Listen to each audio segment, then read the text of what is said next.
Uma pergunta para os dois agora é o que todo mundo está querendo saber, né? Os últimos eventos deixam a gente mais próximos ou mais afastados de uma terceira guerra mundial? Eu acho afastado. É? Porque agora também tem a China como player, né? Você viu agora a China falando que está pronta para uma guerra econômica, Tarifária, tarifária, né? comercial e qualquer outro tipo de guerra. Qualquer outro tipo de guerra. Mas o chinês, se você não botar ele na parede, ele não. Eu acho, gente, que vai acontecer o seguinte: você vai ter uma Europa mais pobre. É o que ele falou. Mais pobre? Lógico, 800 bilhões. Você vai tirar da onde? Eu vi um português falando outro dia que 5% do PIB português em defesa quer dizer 20% do orçamento público, camarada. Nossa. 20% do orçamento público, você não, daqui a pouco você não tem luz na porta da tua casa, teu bairro tá menos policiado, o SUS da esquina não funciona e por aí vai. Então a gente tem que pensar nisso daí. É a frase do Goebbels, né? Canhões de manteiga, você vai investir 800 bilhões? Outra coisa, a pessoa que tá falando em investir 800 bilhões, a von der Leyen, a mulher do Laquet, ela foi ministra da Defesa da Alemanha e foi ela que arrebentou com o exército alemão. Então, assim, eu não sei se essa gente tem competência para restaurar as Forças Armadas, além do problema da corrupção, tá? Porque se tem um lugar que tem superfaturamento, é nesses contratos militares aí. É. Então, olha, gente, eu vou ser sincero para vocês, eu tenho um viés, assim, muito pessimista. Você vê que eu te falava aí das mortes da Ucrânia, eu falava, ó, isso não vai acabar bem. Na minha opinião, vocês vão ver uma Europa pobre e muito europeu vindo para o Brasil. Porque você não tem de onde tirar 800 bilhões, cara. A Volkswagen está demitindo 35 mil funcionários. Ela precisava de 200 bilhões para repaginar o parque dela para ser competitiva com a China. Ela não vai ter esses 200 bilhões. Esses 200 bilhões vão comprar fuzil, vai comprar canhão, etc. Beleza, e a Volkswagen continua mandando gente embora. Até quando isso daí? Essa é uma política estúpida. Agora, vê você, o que você acha aí? Fica à vontade aí. E aí, Marcílio? Estamos... Mais próximos ou mais longe? Ah, assim... Porque tá um clima muito estranho, né, cara? Não, tá mesmo, mas... Deixa eu até completar, Marcílio. É. Me parece também que o Trump tá preocupado mais com a China do que com a Rússia. Com certeza. E a Rússia tá sendo usada para cutucar a China, né? Porque estavam se aproximando da China, falando, não, eu tenho uma amizade com a Rússia e a gente é muito mais forte junto para enfrentar a China. Você acha que a Rússia, completando a pergunta também, a Rússia tem mais a ganhar com os Estados Unidos ou com a China? De maneira pragmática, Vilela, eu acho que a Rússia, ela consegue se aproximar dos dois sem ferir o sentimento de ninguém, né? Ou seja, é meio que assim... Joga pros dois. Se quiser relacionar com os Estados Unidos, ótimo. Porque, pergunta, né? Nossa, mas por que o Trump ele tá se aproximando tanto assim do Putin? Porque interessa economicamente, geopoliticamente para os planos republicanos que isso aconteça. Por exemplo... um dos grandes desafios que o Trump poderia enfrentar aos Estados Unidos seria o processo de desdolarização da economia mundial. Isso. Estava sendo pleiteado pelos BRICS. A gente teve declaração do Putin falando esse ano que a Rússia nunca falou sobre moeda comum. Pô, sério? Tem foto do Putin com uma cédula, do que seria a cédula dos... Ele falou, não, imagina, nunca falei de moeda comum. Agora eles estão falando de, não, vamos usar umas moedas locais. O Brasil, possivelmente, o Brasil esse ano está na liderança dos BRICS, né?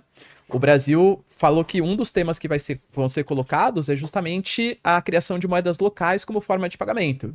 Mas, por exemplo, a Rússia já não fala mais com tanta intensidade nisso. Então, você consegue desmobilizar uma coisa que impactaria muito assim a E os economia Estados Unidos vai americana. tirar sanções, né, da Rússia. Falou que vai tirar sanções, falou, por exemplo, que vai fazer alguns cyberataques, por exemplo, Pete Hegseth, que é o secretário de defesa também, falou que não vão mais acontecer contra os russos. Então, assim, tá tendo uma aproximação muito grande, o que desmobiliza os BRICS. A gente sabe que os Estados Unidos vem sofrendo com uma questão muito importante, que é a questão da inflação. Nem a culpa do Trump, claro, né, tá um mês no governo, mas pelo governo democrata. E as medidas que o Trump adota de sobretaxas tendem a gerar inflação. Por exemplo, a gente pode até falar no futuro aqui do nosso podcast que os agricultores estão sendo agora uma forma de resistência contra o Trump. Ah, é? Os agricultores estão meio pé da vida com o Trump. Por quê? Porque se o Trump... Qual que é a ideia do Trump, né? Eu vou sobretaxar produtos estrangeiros para fazer com que os americanos comprem o produto nacional. Só que, na primeira guerra comercial que ele fez no primeiro governo, a China respondeu muito alto. Mas a Europa, as outras regiões, meio que foram obrigados a aceitar. Dessa vez, o Canadá está retaliando, o México está retaliando, a Europa vai anunciar retaliação, a China também retaliando. E aí os agricultores não vendem só para o mercado interno dos Estados Unidos. Vende também para a China, por exemplo. Vai chegar mais caro esses produtos americanos em todo lugar. Exatamente. E aí não vai conseguir ter acesso àqueles mercados. Fora que os Estados Unidos é uma ilha também. Ele precisa comprar insumos tecnológicos de outros países. Se eles importam mais caro, o custo de produção aumenta, o que acaba também causando inflação nos Estados Unidos. Então existem alguns problemas econômicos, né? E o Trump, uma das maneiras que ele pode tentar resolver essa inflação ou reduzir a inflação é fazendo a Rússia vender mais petróleo e mais gás no mercado, tirando as sanções. Então, se acaba a guerra, pô, é sensacional para reduzir o preço da energia e controlar o preço, por exemplo, nos Estados Unidos. A gente pode colocar, por exemplo, a própria questão de uma estabilidade mundial, como o Farenaso falou, né? O Trump, por exemplo, uma das coisas que foram feitas com essa aproximação é que o Putin prometeu que ele vai ser um intermediador junto ao Irã para tentar pleitear uma política de desnuclearização do Irã. Poxa, imaginou se o Trump ele consegue ser esse presidente, que conseguiu, lá no primeiro governo, ele saiu do acordo com o Irã, né? Mas ele consegue agora fazer um acordo com o Irã para que o Irã reduza as suas armas nucleares e, em compensação, tire as sanções do Irã. Então, tudo isso vai jogando no sentido que, para os Estados Unidos, é melhor ter uma Rússia próxima, para afastar dos chineses, que são os reais inimigos econômicos, enfim, e para tentar promover uma estabilidade econômica para os Estados Unidos. E aí? E aí que só tem um pequeno problema. Essa gente de olhos puxados do outro lado sabe que o Trump vai embora daqui a 3 anos e 11 meses. E eles têm um planejamento de lógico. 50, 100 Sabe anos. que isso muda. Porque o problema dos Estados Unidos, gente, é o seguinte. Você mesmo falou. O Trump saiu do JCPOA, o acordo com o Irã. Saiu muito bem. Não, o Obama assinou depois de muitas idas e vindas. Tem que lembrar que esse acordo original, o melhor acordo foi feito no Brasil. Em Teherã, tem um livro do Lampreia sobre isso daí, aposta em Teherã, tá? O livro tá na capa, acho que o Ahmadinejad, o Lula e o Celso Amorim. O Brasil fez um excelente acordo na época.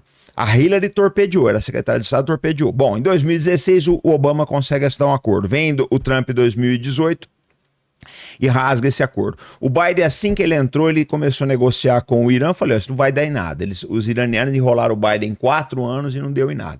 Então, o que eu acho dessa... Qual é o problema? Como é que o mundo vê? O Obama queria uma coisa, a Hillary queria outra, o Trump quer uma terceira, o Biden quer uma quarta, agora o Trump quer uma quinta coisa.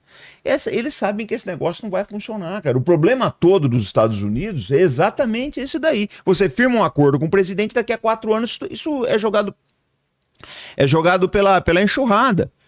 Esse aqui, ó, você pega o caso do Zelensky. Tinha todo o crédito possível na administração Biden. Na administração Trump ele está sendo enxovalhado. Então essa turma de lá, eles sabem disso aí. Ó, cara, daqui a 3 anos e 11 meses muda, porque, gente, vamos ser honestos. O professor colocou a situação da inflação. Não despreze a inflação americana. Porque eu não acho que o Trump vai conseguir fazer tudo o que ele quer, nenhum presidente consegue, e a possibilidade dos democratas voltarem em 2028 é alta e voltar tudo isso daí. Então a turma do lado de lá sabe. E por isso que eu acho que essas coisas a gente tem que tomar muito cuidado. Outro dia me ligou uma pessoa e falou, não, porque agora vai mudar tudo, não sei o que e tal. Eu falei, ó, cuidado, porque muda por enquanto. Você não sabe o que vem depois. Você não sabe o que vem depois, né? A gente sabe que o Trump não vai ficar... A gente só tem uma certeza, o Trump não vai ficar para sempre ali. Então, pessoal, é um cenário assim de muita incerteza. Eu acho que eu vejo como positivo tudo que o Trump está fazendo, em termos diplomáticos, eu acho extremamente positivo. Será que conseguir acabar com 2 guerras? Porque os Estados Unidos, gente, eles se agigantam quando conseguem promover a paz. Foi assim com a Segunda Guerra Mundial, tá? A Guerra do Vietnã, com todos os problemas, eles terem sido escorraçados, etc., mas foi uma coisa positiva. Quando eles conseguem fazer a paz, eles se agigantam. Então, acho que nesse ponto o Trump está muito certo. Mas essa guerra das tarifas é o que ele falou.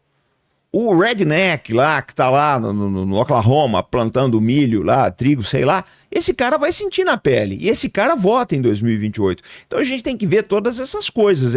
A minha preocupação, eu jogo sempre, assim, com o futuro. É permanente? Não sei.